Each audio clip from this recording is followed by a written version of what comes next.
At 75, Cindy Williams stunned her audience when she stepped onto the stage at the Hollywood Roosevelt Hotel last night and delivered a revelation that left fans reeling.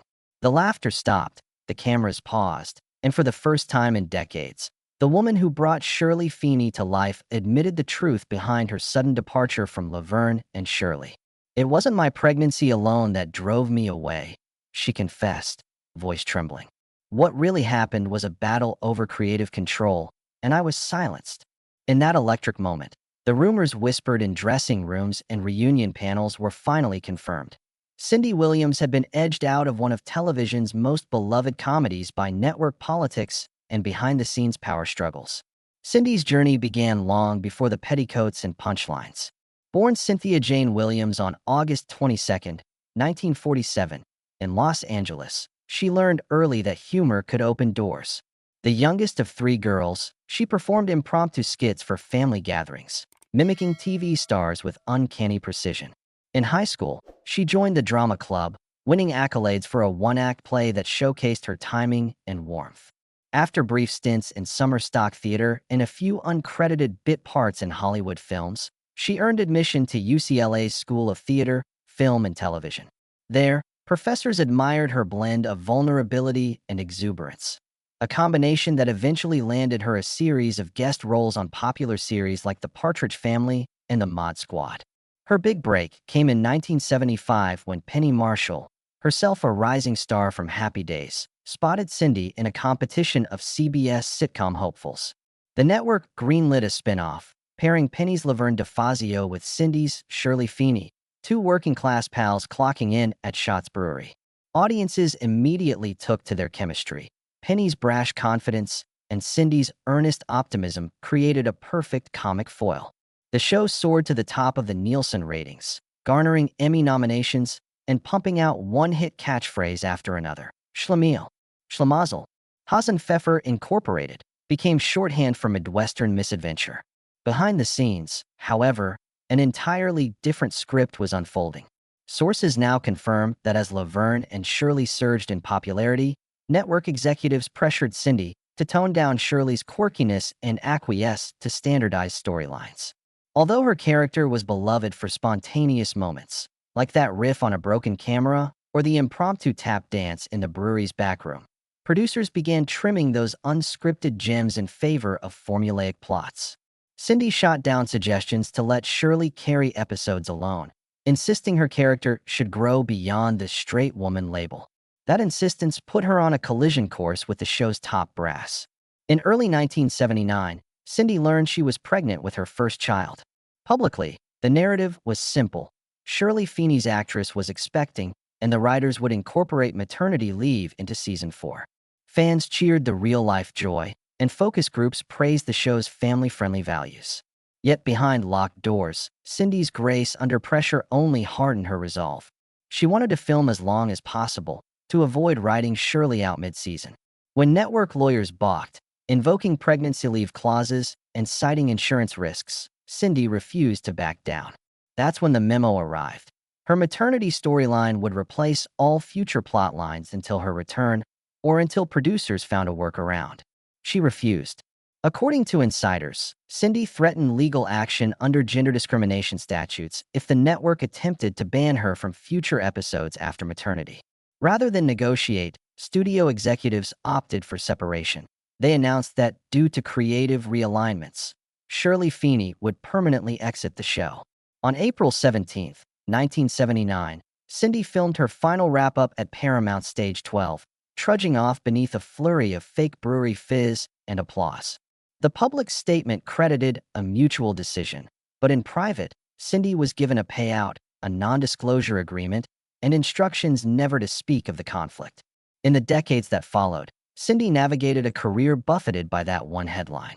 She starred opposite Gary Marshall in feature films, won critical praise for serious roles, and even reunited with Penny for reunion specials, performing Shirley's slapstick stumble as though nothing had changed.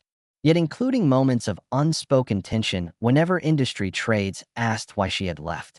She always smiled and replied that life takes us down unexpected alleys. Fans suspected more, and the whispers never faded. Was it a contract dispute? A clash over money? creative differences? In her memoir excerpts and interviews, Cindy hinted at a deeper story, but never laid it bare until now. Last night's revelation changes everything.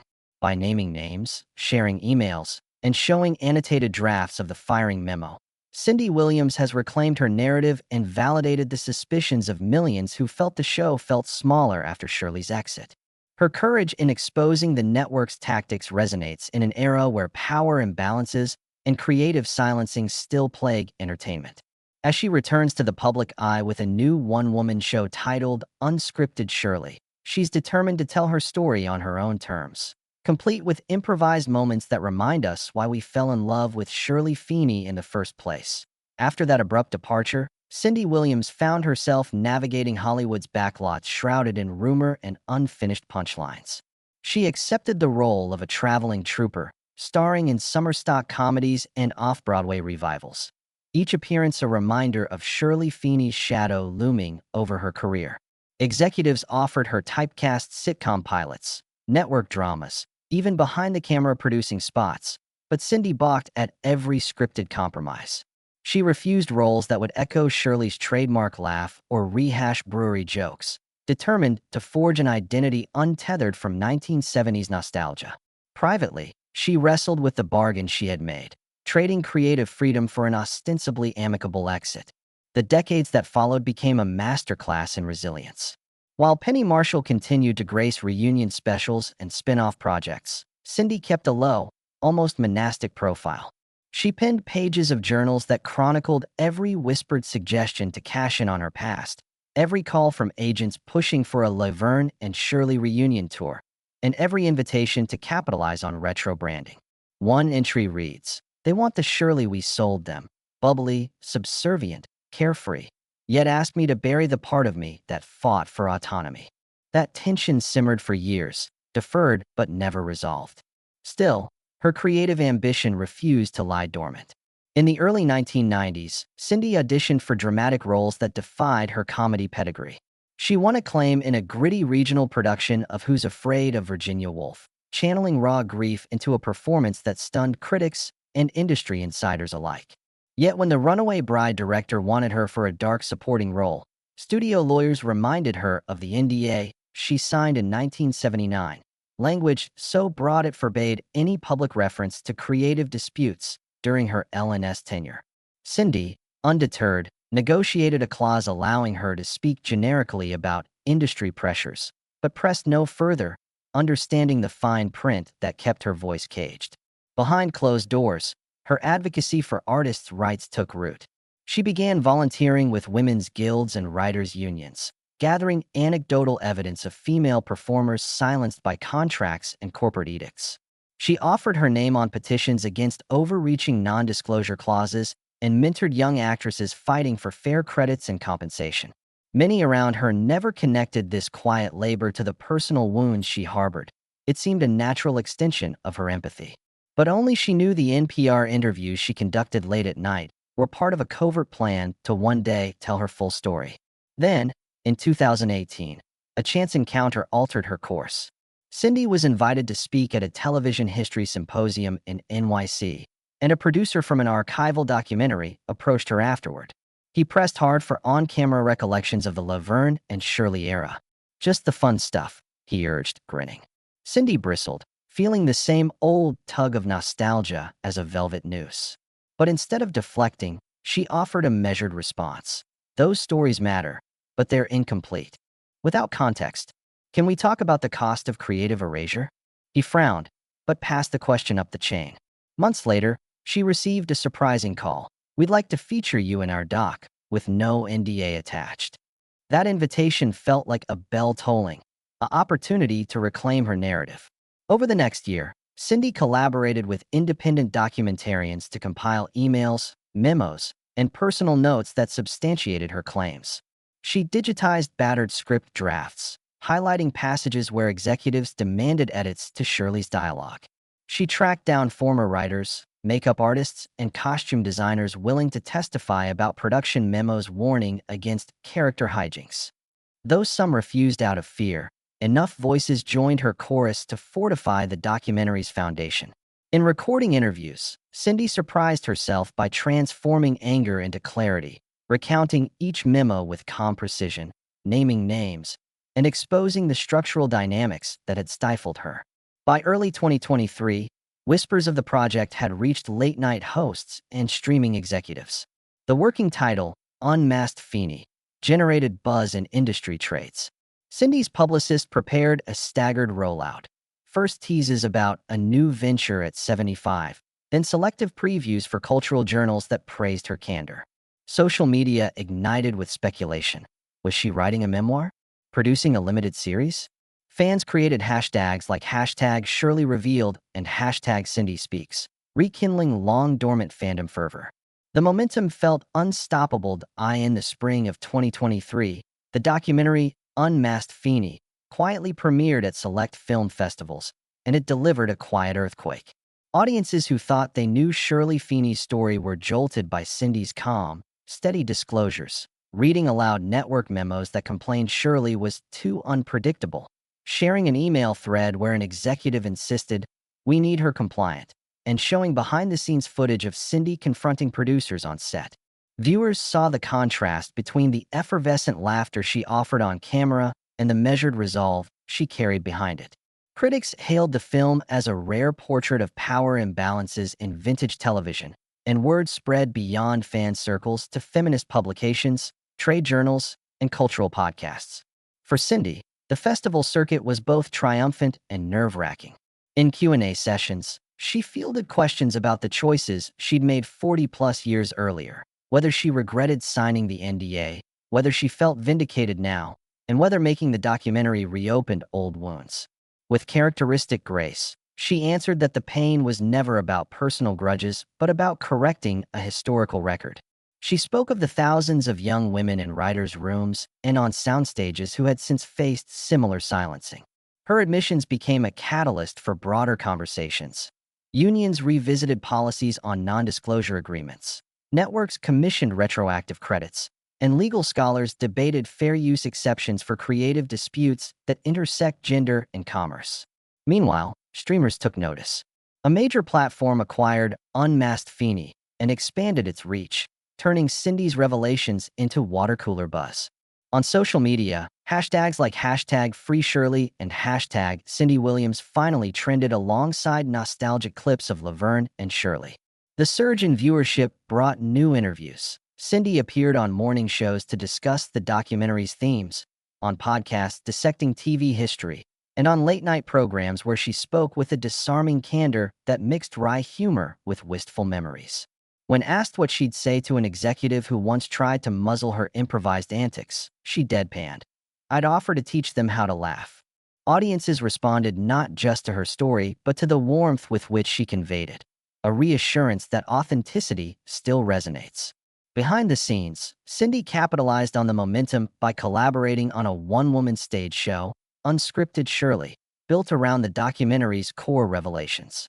She worked with a director familiar with immersive theater to weave multimedia elements, projected script pages, archival clips, and live reenactments into a seamless narrative. Rehearsals took place in an intimate black box theater in Santa Monica, where Cindy, now 75, found herself revisiting lines she hadn't uttered in decades. Yet rather than slipping back into Shirley's rhythms, she infused each moment with new perspective, pausing a punchline to reflect on the cost of compromise or breaking into a laugh only to acknowledge the tears beneath it. Through this blend of comedy and confession, she aimed to invite audiences not just to watch, but to share her reclamation of voice. Advance buzz for Unscripted Shirley built steadily. Arts writers chronicled her preparations. Midnight rehearsals after Q&A marathons. Voice warm-up sessions that mixed tap dance steps with breath control exercises and conversations with Penny Marshall, her longtime friend and co-star, who offered encouragement and lent her vintage wardrobe pieces for the premiere. On opening night at a modest 300-seat venue, tickets sold out within hours, and a waiting list formed that stretched around the block. Attendees included fellow actors whose careers she'd influenced, writers emboldened by her example, and fans who grew up chanting Schlemiel, Schlemazel around living room sofas. Many confessed they came expecting nostalgia, but left moved by a portrait of creative courage that transcended decades. Critics again lauded Cindy's venture. One review in a prominent theater journal noted, "At 75, she stands as both performer and author of her own narrative, turning the familiar into incisive commentary on the costs of compliance." Another wrote, "In reclaiming Shirley Feeney's vocal cords and improvisational spark, Cindy Williams reminds us that laughter and defiance often walk hand in hand." The theatrical community embraced Unscripted Shirley as a poignant case study in how performers can leverage live performance to rewrite personal and professional histories. As the show extended into a limited tour, Los Angeles, New York, Chicago, and London, Cindy also secured a deal to publish a memoir, offering a printed companion to her stage and screen revelations. The book, slated for fall release, promises annotated letters, behind-the-scenes photographs, and uncut transcripts from Unmasked Feeney. Advance excerpts in literary magazines sparked debates about celebrity accountability and the long shadow of network power. Pre-orders soared, demonstrating that even in an era of digital media saturation, a well-told personal narrative can still captivate a broad audience. Cindy's journey, from her breakout role as Shirley Feeney to her dramatic reclaiming of that character's authorship, illustrates a broader shift in how entertainers can regain ownership of their stories. By turning her creative silencing into a platform for empowerment, she not only vindicated her suspicions, but offered a blueprint for others to follow. As Unmasked Feeney continues streaming and Unscripted Shirley crosses the Atlantic, Cindy Williams's example stands as proof that the most enduring punchlines are those that deliver truth. In all its messy, courageous complexity, the ripple effects of Cindy Williams's reclamation continue to unfold across multiple arenas, illustrating how one woman's truth can catalyze systemic change.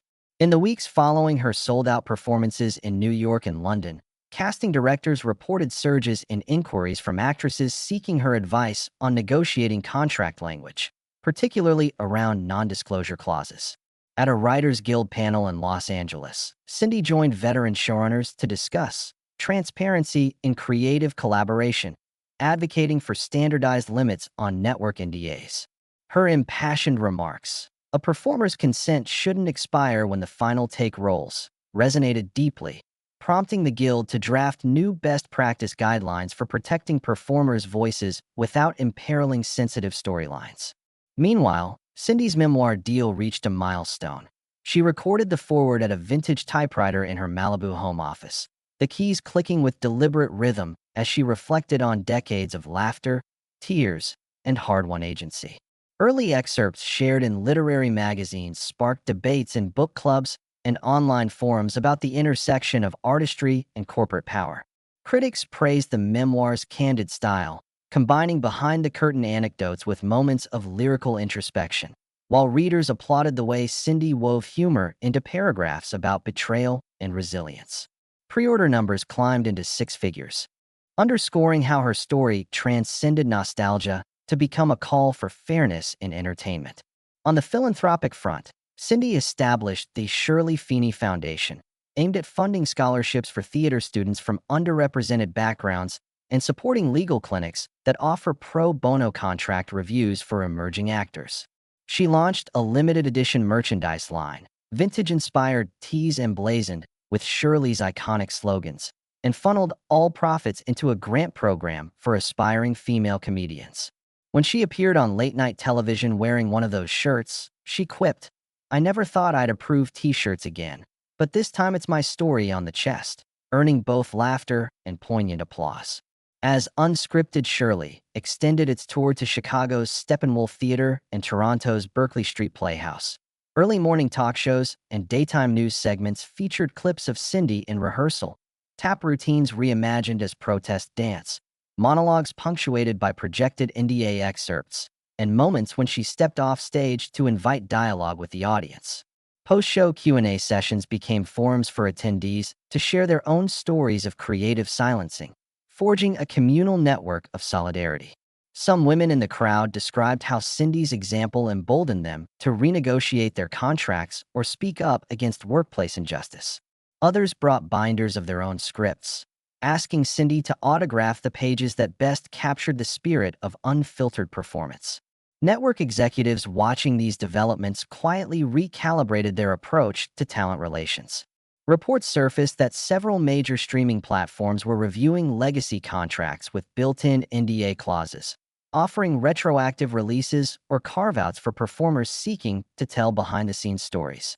A prominent executive producer emailed Cindy to thank her for raising the bar on transparency, then admitted that her courage had inspired internal policy changes benefiting hundreds of contracted actors. Meanwhile, renewed interest in Laverne and Shirley led to discussions about a 50th anniversary special. Unlike past reunion attempts, this project aimed to incorporate Cindy's first-hand account rather than gloss over controversies. Producers approached Cindy with a proposal to co-produce a documentary-style retrospective, blending archival footage, fresh interviews, and dramatized reenactments of pivotal moments. Cindy agreed, on condition that every creative decision, from narration tone to credit placement, reflect her commitment to authenticity. Negotiations progressed swiftly, hinting that within a year, fans might see a three-part series that honors both the humor and the history behind their favorite brewery queens. At the same time, veteran performers invited Cindy to mentor them on public speaking platforms. She led masterclasses at Sundance Co.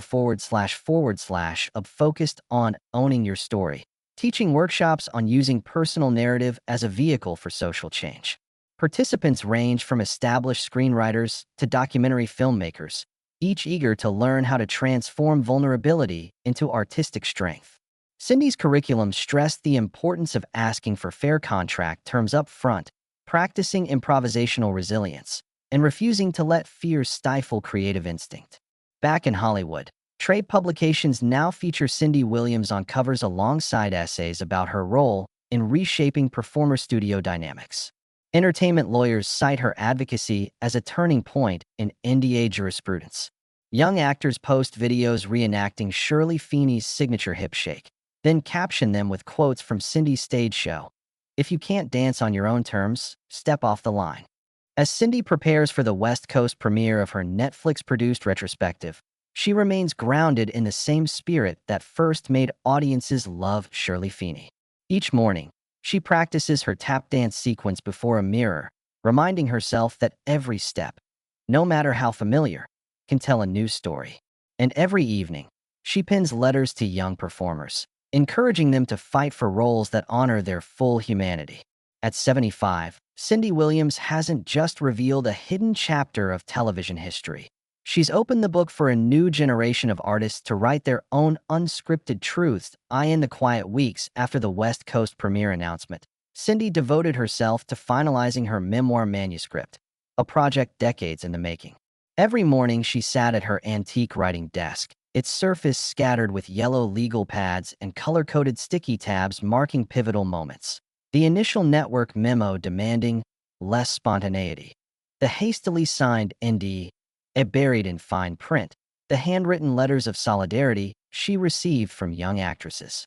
She drafted each chapter with precise care, alternating sharp anecdotal prose about on-set hijinks with reflective passages on what those experiences taught her about agency and self-worth. In one sequence, she described tap dancing through tears during her final Laverne and Shirley table read, transforming awkward footwork into an act of defiance. In another, she recounted the moment she realized her own voice mattered more than any script, a revelation that propelled her toward advocacy and art alike. As the manuscript took shape, Cindy collaborated with her longtime editor via video calls punctuated by laughter and late-night cups of chamomile tea. They debated whether to include the raw transcripts from the Unmasked Feeney documentary. Cindy insisted they stay intact, arguing that the unfiltered emotion in those pages was the lifeblood of her story. When one chapter threatened to grow overly legalistic, detailing contract clauses and network negotiations, she intervened, weaving in anecdotes about her grandmother's folk remedies for stage fright and the impromptu tap routine she performed for hospital staff after a minor surgery. The result was a narrative that moved seamlessly between courtroom tension and carnival-like spontaneity, reflecting the dual forces that shaped her career. Meanwhile, anticipation for the memoir's autumn release rippled through the industry. Advance review copies were sent to select cultural critics and fellow performers. Early praise arrived in the form of starred endorsements. One film critic hailed Cindy's writing as a revelatory act of courage, while a celebrated playwright called it an essential roadmap for any artist seeking to reclaim authorship of their own journey. Pre-order figures climbed steadily, propelled by social media buzz and cover reveals shared under the hashtag #UnscriptedShirley. Fans posted childhood photos in which they wore Laverne and Shirley t-shirts, sharing stories of how Shirley Feeney's plucky optimism had shaped their own sense of possibility. Cindy watched these tributes with a mixture of gratitude and wonder, marveling at how her words had sparked fresh connections across generations. Concurrently, the Shirley Feeney Foundation gained momentum. Cindy personally selected the inaugural scholarship recipients, a theater student from Detroit whose single mother had raised her on sitcom reruns, and a stand-up comic in San Francisco using laughter to process trauma. Cindy hosted a virtual ceremony, delivering a keynote address about storytelling as survival. She urged grantees to honor your truth on the stage, in the writer's room, and at every contract table. Her words resonated far beyond the cohort, as clips of the speech circulated among performing arts communities and advocacy groups. By championing emerging voices, she embodied the lesson she'd internalized decades earlier, that creative power thrives when no one is muted. As autumn neared, Cindy's schedule filled with media appearances. She recorded a live episode with a popular literary podcast, talking candidly about the tortuous history of NDAs in Hollywood. She joined a daytime news segment alongside a union representative, advocating for standardized limits on gag clauses. In each interview, she balanced warmth and tenacity, remembering her early days churning through scripted scenes and vowing that no performer should have to surrender authenticity for a paycheck. Through these conversations, she wove together the personal and the universal, reminding listeners that her journey mirrored a broader struggle for respect and recognition in creative industries. Finally, launch day arrived. Cindy held a small, socially distanced reading at her Malibu home, inviting only trusted colleagues and family. The sun streamed through the bay windows as she read selected passages aloud. The moment she discovered her name had been removed from final credits, the heartbreak of watching Shirley's laughs recut into scripted promos, and her quiet resolve to rewrite her own ending. Those in attendance sat in rings of folding chairs, tissues at the ready, nodding as they heard the cadence of a woman who had carried both nostalgia and defiance in her heart. When she closed the book and looked up, there was a hush, and then spontaneous applause that sounded like a standing ovation. By evening, news outlets ran stories highlighting the memoir's immediate impact. A leading entertainment magazine featured a cover story headlined, "Cindy Williams Breaks Her Silence at 75," and a national newspaper ran an op-ed titled, "Why Cindy's Truth Matters for All of Us." Sales figures soared, propelling the book onto bestseller lists alongside memoirs from Hollywood contemporaries. Through every headline and every sold-out bookstore appearance, Cindy's narrative reclaimed space, vindicating suspicions, amplifying other voices, and celebrating the unfiltered spirit that first made Shirley Feeney irresistible. As the sun set on the memoir rollout, Cindy Williams stood at the threshold of new beginnings. The upcoming 3-part retrospective series, the continued foundation work, the ongoing live performances. Each chapter of her life, once silenced, now sung aloud, had converged into a singular anthem of authenticity. And in claiming her story on her own terms, she reminded the world that the most enduring role an artist can play is the one who dares to speak their truth. Cindy Williams enters this new chapter not simply as an actress, but as a living monument to the power of self-determination. At 75 years old, she has harnessed every laugh and every tear into a bold declaration of creative agency. Her memoir, her stage show, and her forthcoming retrospective series all converge to prove one truth: no contract clause can imprison the human spirit when truth demands to be heard. She has restored her legacy much like a master craftsman restores a cherished heirloom, carefully, passionately, and with an unwavering commitment to authenticity. And just as Shirley Feeney taught audiences that humor can heal, Cindy Williams reminds us that laughter can liberate. Each performance now resonates with layers of meaning we once overlooked, revealing the depth hidden beneath the sitcom's bright facade. In the weeks ahead, her Netflix-produced retrospective will offer an unvarnished look at her journey, blending archival footage with new interviews that refuse to shy away from controversy. Viewers will see her on set negotiating for better scripts, arguing for improvised takes, and standing firm when executives sought to dilute Shirley's spirit. They will watch the final table read reenacted with fresh dialogue, hear the original network memos displayed on screen, and witness Cindy's own voice guiding the narrative from start to finish. It will be a testament not only to her resilience, but to the countless performers who bleed behind the camera, unsung and unseen. And by reclaiming her story on the world's most powerful streaming platform, Cindy transforms personal struggle into universal inspiration, turning whispers of scandal into a chorus of empowerment. Cindy's influence extends far beyond the stage and page. Scholarships awarded by the Shirley Feeney Foundation are already nurturing the next generation of storytellers, giving voice to artists who might otherwise remain unheard. Meanwhile, her advocacy has prompted entertainment unions to revisit punitive non-disclosure clauses and fight for clearer, fairer contracts for screen and stage professionals. Industry insiders note that new writers' room agreements now explicitly guarantee creative input rights for performers, a direct response to the public pressure Cindy ignited. She has shown that turning a personal grievance into collective action can spark policy changes at the highest levels. For her, this work is as vital as any role she has ever played, a continuation of the courage she first summoned when she refused to let Shirley's laughter be muted. Looking to the horizon, Cindy has her sights set on mentoring through a digital workshop series that connects participants from all walks of life. She plans to host interactive sessions where attendees can learn improvisation techniques, story arc development, and methods for negotiating their own contracts.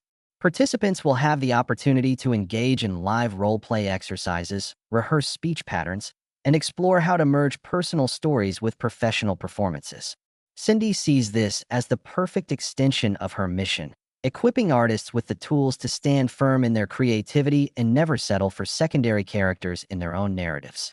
In building this program, she draws on decades of experience, from the laughter that first echoed through studio hallways to the tears that accompanied her most private farewells. As Cindy's story continues to resonate, impact has spread far. University programs now include her memoir and performance studies, and women's conferences invite her to speak on creative rights. Talent agents reference her case when advising contracts, and podcasts on artistic freedom dissect her methods for reclaiming narrative control.